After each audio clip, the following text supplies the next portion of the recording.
Joined now by Kyler Staley from Hoosier.com. How are you, sir? I'm doing good. It's a cold one this morning, but I'm doing great. Yeah, we're done talking about Indiana losing their 8 out of 9 games to Rutgers. 8 out of 9, man. That's what makes it so difficult. They've lost 8 out of 9 to Yeah, Rutgers.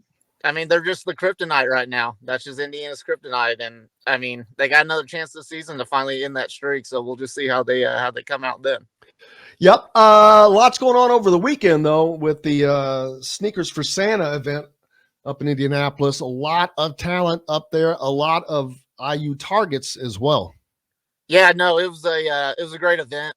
They do a really good job. It's for a great cause. You can come to that event, donate some sneakers. For some you people that are less fortunate than yourself. But awesome 7 games, great games. Towards the end, you got to see a lot of Indiana targets. Trent Sisley took on for Heritage Hills took on the host Brownsburg, who has Kenny Catchings, a 2024 wing for that's committed to Purdue.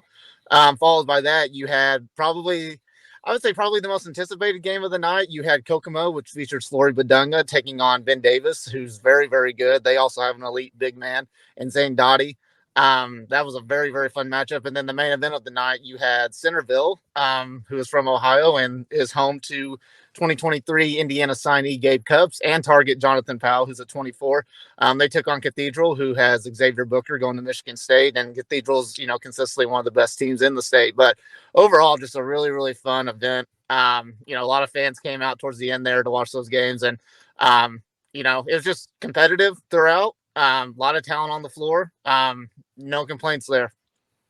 Yeah, it's seeing Trent Sisley, which we've seen him.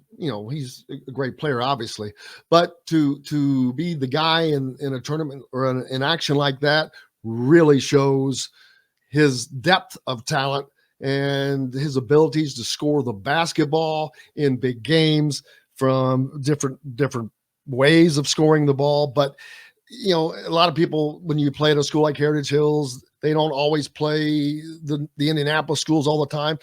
But when you play in these events, that's when you see from these particular players how good they are. And he really showed his skill set. Yeah, he did. He had 30 points was for that game. He was the leading scorer for both teams from start to finish, which is extremely dominant. The problem with Heritage Hills is they're a young team and they don't have a whole lot of surrounding pieces with Sisley, so he kind of has to do it all. Sisley does an amazing job at demanding the ball on every offensive possession. For the first half, he scored mostly around the paint. Then the second half, he started stretching the floor out, and I think he went 2 of 3, if I remember correctly, from behind the arc. So, 30 points. I mean, obviously, Brownsburg beat them pretty badly, I think, by 23 points. Cannon Catchings was phenomenal that game as well. I think he was leading scorer for them with 23 points. But Trent Sisley just had a great showing. There was a lot of Indiana fans there to watch him. He's just a special talent, and you are reminded of that every time you watch him play a game. And looking forward to seeing him. Well, he hasn't committed to Indiana, so if that happens. Long ways to go.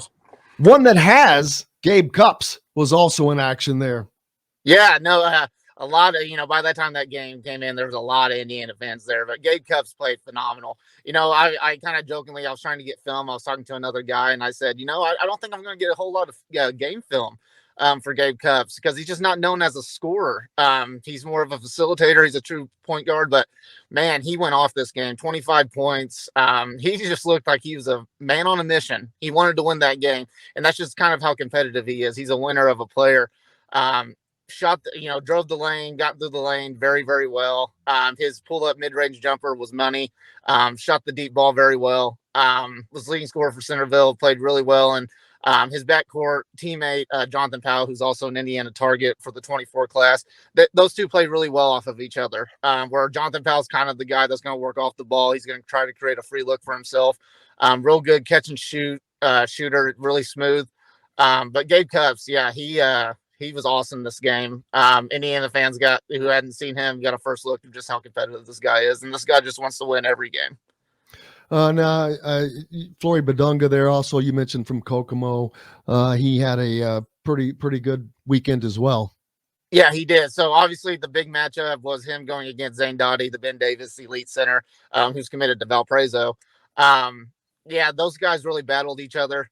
Flory was just amazing. I mean, his motor for his size is just outstanding. Every single play, every single possession, defensive, offensive, he's running down the floor. He's sprinting down the floor actually. Just so quick off his feet. Had 7 blocks. Every single block, it just makes my jaw drop. Just got how quick he is.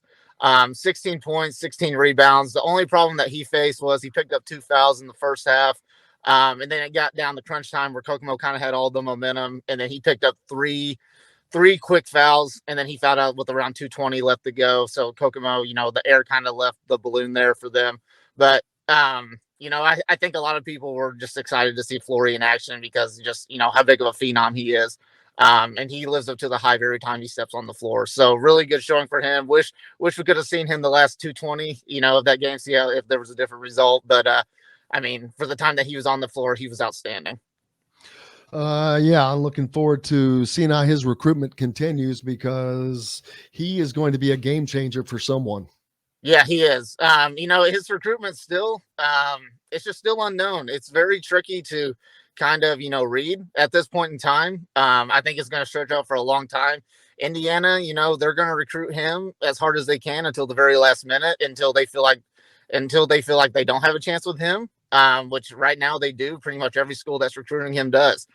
Even Auburn head coach Bruce Pearl was in the building to watch him. Matt Painter was there to watch his guys, and I'm sure he stayed to watch Flory as well. Had a couple of Michigan State assistants that were there as well. But any chance that coaches can get, they're going to try to watch this kid play, and he lives up to the hype every time. I mean, he's as good as advertised. He's just a special player. Jonathan Powell, a 2024 4-star shooting guard, also there. Yeah, so like I mentioned earlier, he was played alongside Gabe Cubs. He's a transfer. I forget off the top of my head where he transferred in from, but this is his first year at Centerville. Like I mentioned, him and Gabe Cubs just play phenomenal together. They're a great backcourt. Gabe Cubs is going to be the facilitator. He's going to be more on the ball. Jonathan Powell's going to work off the ball to create a good look. He's just a great scorer in general. Very athletic, very quick player as well.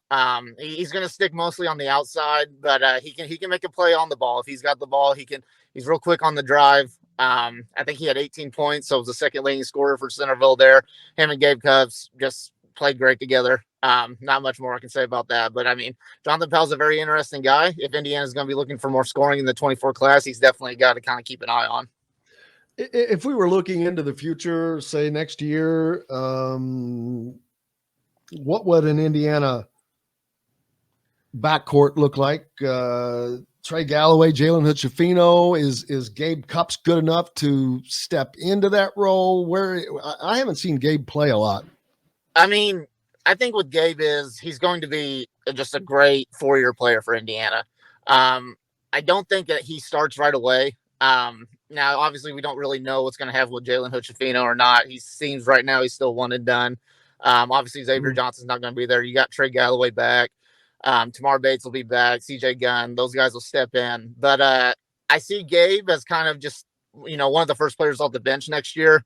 I think Indiana's going to, especially if they lose Hood-Schifino and obviously Nick Xavier Johnson, I think they're going to hit the portal to try to find a more experienced point guard to kind of just fill in right there.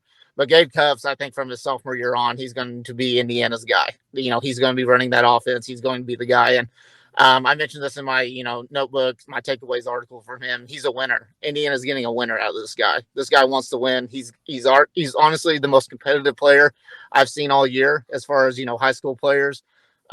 He's going to do whatever it takes to win a game. He's tough. He's scrappy defensively. I mean, he's not afraid to go at you. He's just a great player all around. His size doesn't limit him. I think he's going to just add strength as he gets to IU. But Indiana's getting a really good player out of him, and fans should be excited for him. The question I'll ask, and I'm sure that fans are thinking, is with all these great shooting guards that come out of Indiana, why are they having to go to Centerville, Ohio, or wherever, and not bringing in a few more Indiana players? Because I know that is on a lot of Hoosier fans' minds. Well, I think it's just Woodson's recruiting mentality. I think he's going to recruit the best players nationally. He's not just going to stick with Indiana. That's Matt Painter's kind of deal. There. I get that, but is that saying that Gabe Cupps is the best player? He's better than every other shooting guard that came out of Indiana? I just find maybe in that particular class, I guess, but I would say so. If I had to really think about the 23 class for a second, I think Gabe Cupps is a lot better than a lot of them. Now, the in-state 23 class, there's a lot of Division I players. You can name up to 30 players in this class. It's a very loaded class in the state-wise. But as far as when I look at the guards, and now obviously you've got Joey Hart Jr. who plays for Linton. You got Logan Ives who's going to Penn State. Those guys are great shooters. But I think Gabe Cupps is just a step above those guys. So that's why you kind of see Woodson having to go to Centerville to get this guy. Well, there were guys available last year that could have been taken, I think, to fill this role or in the future. Braden Smith being one of them. Yeah, that was kind of right on top of the list, man. That is right on top of the list. And just got no love from Indiana. None. Yeah, none.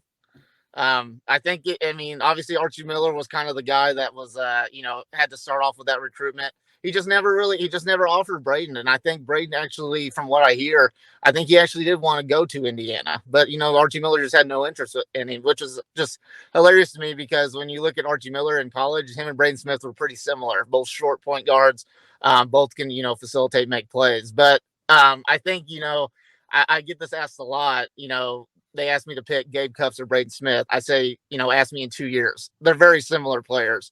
Obviously Braden Smith's a year older than Gabe, so he's kind of got that advantage. But I think Indiana's going to be just fine with Gabe Cupps. I mean, there's going to be battles for 3 years with those two. Braden Smith is an excellent player. It sucks that Indiana kind of missed out on him, but I think fans should be okay knowing that they have Gabe Cupps coming in.